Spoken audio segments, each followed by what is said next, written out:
Hello everyone, मैं हूं Shashank Sharma. YouTube के भारतीय इतिहास और संस्कृति के चैनल में आप सभी का स्वागत है। कल हमने पूरा पाषाण युग के बारे में पढ़ा, जिसका कालखंड 5 लाख से 50,000 ईसा पूर्व तथा 50,000 से लेकर लगभग 12,000 ईसा पूर्व तक चला।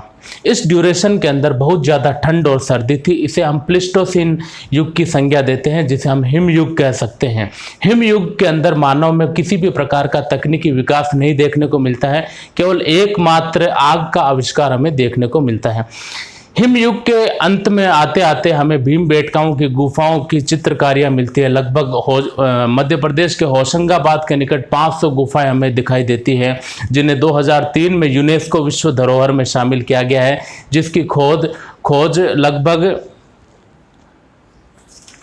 1957-58 में डॉक्टर विष्णु श्रीधर वाकणकर ने की है। इस प्रकार हम देखते हैं कि संबंधित गुफा चित्रकारियों में कल्चर है या किसी प्रकार के सांस्कृतिक समारोह है, शिकार खेलने से पहले कोई प्रकार का सांस्कृतिक समारोह, उसकी हमें चित्रकारी मिलती है, जिससे हमें समकालीन ज्ञान और बोध प्राप्त होता है। अब आज हम बात करेंगे मध्य पाषाण काल, मेसोलिथिक एज का। मेसोलिथिक एज का कालखंड है 12,000 से 10,000 ईसा पूर्व तक चलता है। हिम युग की समाप्ति और धीरे धीरे घास के मैदानों का उदय होने लगता है। यही मानव सभ्यता का विकास होता है और इसे प्लिस्टोसिन एज की समाप्ति के बाद में घास के मैदानों के उदय के साथ ही माना जाता है। यहाँ बड़े पैमाने पर मवेशियों का भी प्राकट्य होता है। मवेशी भी प्रकाश में आते हैं, जिनका मानव के साथ घनिष्ठ संबंध आगे तक होता है। इस काल की प्रमुख विशेषता है microlith technology, microlith tool technology, जिसे हम प्रक्षेपास्त्र तकनीकी कहते हैं। अर्थात कह सकते हैं कि भाले का आविष्कार। ठीक है, भाले का आविष्कार, जो यह उपकरण टूल से लगभग 5 सेंटीमीटर लंबे और 12 मिलीमीटर चौड़े होते हैं। उपकरण का जो सिस्टम है वो इस प्रकार का है, मैं आपको बताता हूं। देखो, ये है मेसोलिथिक। ठीक है, ये इस प्रकार का भाला है, जिसे लकड़ी की पट्टी या हड्डी की डंडी के साथ में बांध दिया जाता है। कुछ इस प्रकार के है जो अर्धचंद्राकार है, कुछ इस प्रकार के भी मिलते हैं अपने को, समलंब चतुर्भुज वगैरह कुछ इस प्रकार के भी अपने को मिलते हैं, पैने तिकोने। तो अर्धचंद्राकार, समलंब चतुर्भुज, बेधनी, पॉइंट, खुरपी, सुआ, बारीकी सुआ, जो मतलब खाल के अंदर छेद करने के काम में आता है।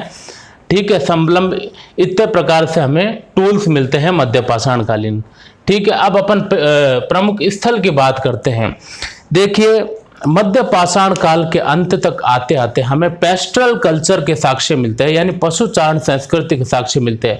मनुष्य का धीरे धीरे बौद्धिक विकास होने लगता है।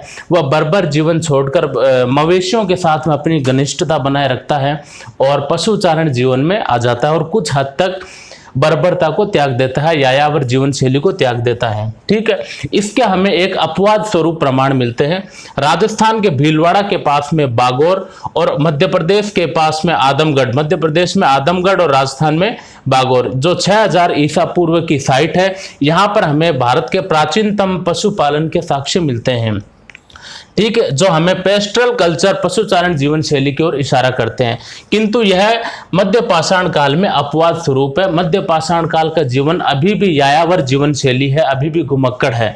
ठीक है, इसके अलावा जो प्रमुख स्थलों में है, पश्चिम बंगाल में वीरभानपुर, गुजरात में लंगनाज, तमिलनाडु में टेरी समूह है। भारत में सबसे प्राचीनतम मध्य पाषाणिक स्थल अब तक है प्रतापगढ़ एवं इलाहाबाद जिले के निकट सराय नाहर राय एवं महादहा स्थल है, जिनका कालखंड रेडियो कार्बन तिथि के अनुसार 8395 ईसा पूर्व है।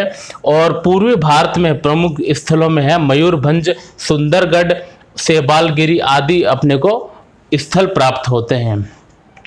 मध्य पाषाण काल में धीरे धीरे व्यक्तित्व का बौद्धिक विकास होता है।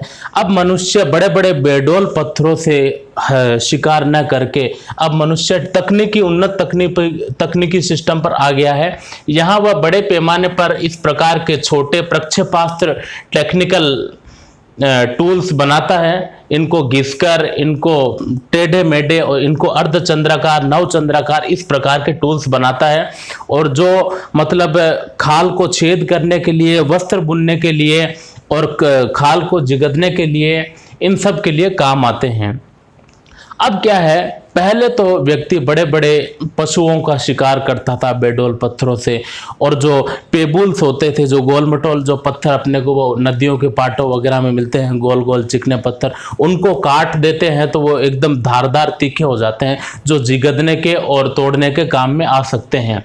उनसे शिकार करता था, किंतु फिर भी वह असमर्थ था। अब व्यक्ति क्या है कि भाले के द्वारा और इन भाले के द्वारा और तीर कमानों के द्वारा अब क्या है कि डाल पे बैठी हुई चिड़िया या डाल पे बैठे हुए पक्षी को भी शिकार कर सकता है, और समुद्र में तैरती हुई या नदियों में तैरती हुई मछली को भी शिकार में फांद सकता है। इस प्रकार अब वह उन्नत तकनीकी और अग्रसित होने लग गया। तो इस काल की जो प्रमुख विशेषता है वह यही है, माइक्रोलिथ टूल टेक्नोलॉजी, प्रक्षेपास्त्र तकनीकी। और भारत में अपवाद स्वरूप हमें राजस्थान के बागौर और मध्य प्रदेश के आदमगढ़ में पशुचारण जीवन शैली के साक्ष्य मिलते हैं। मध्य पाषाण काल को संक्रमण काल माना जाता है। संक्रमण काल का कारण है पूरा पाषाण काल के भी तत्व मौजूद है और नव पाषाण काल की जीवन शैली के भी तत्व मौजूद है। यानी पूरा पाषाण काल के तत्व तो उसमें मौजूद है ही, क्योंकि वही यायावर घुमक्कड़ जीवन शैली पर ही मानव चल रहा है। दूसरा, और मनुष्य डेवलप कर रहा है, विकास कर रहा है, टेक्निकल परिवर्तन कर रहा है, तो इसे नव पाषाण के मध्य भी माना जाता है। तो इसीलिए मध्य पाषाण युग को संक्रमण काल माना जाता है। तो यह मध्य पाषाण कालीन युग है। अब अपन नव पाषाण काल की बात करते हैं, न्यूलिथिक एज के बारे में। आई होप आपको समझ में आ गया होगा।